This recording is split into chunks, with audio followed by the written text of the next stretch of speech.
మండల కేంద్రంలో విద్యుత్ వ్యవస్థను మెరుగుపరచాలి.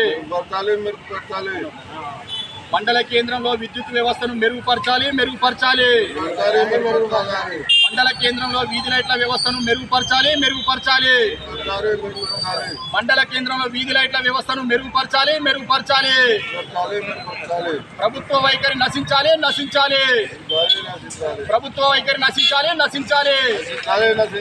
మండల కేంద్రంలో వీధి లైట్ల వ్యవస్థను మెరుగుపరచాలి. మండల కేంద్రంలో వీధి లైట్ల వ్యవస్థను మెరుగుపరచాలి. ప్రభుత్వ నిర్లక్ష్య వైఖరి నశించాలి.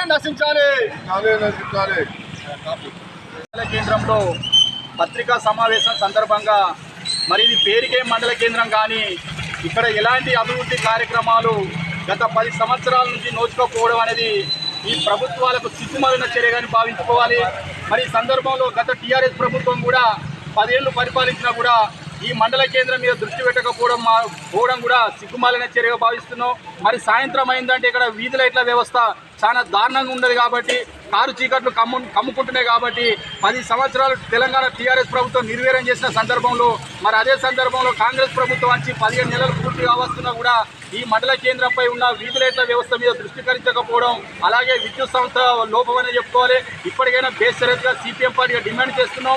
ఈ మండల కేంద్రంలో పూర్తి స్థాయి విద్యుత్ లైట్ల వ్యవస్థను మెరుగుపరచాలని చెప్పి ఈ సందర్భంగా మండల కేంద్ర ప్రజల పక్షాన ఈ ప్రభుత్వాలకు చిత్తశుద్ధితో వ్యవహరించి అలాగే ఇక్కడ ఉన్నటువంటి పాలక వర్గాలు సెస్ డైరెక్టర్ గారు ఈ మండల కేంద్రం మీద దృష్టికరించి పూర్తి స్థాయి వెలుగులు తేవాలని చెప్పి సందర్భంగా సిపిఎం పార్టీ పక్షాన మండల కేంద్ర ప్రజల పక్షాన డిమాండ్ చేయడం జరుగుతుంది.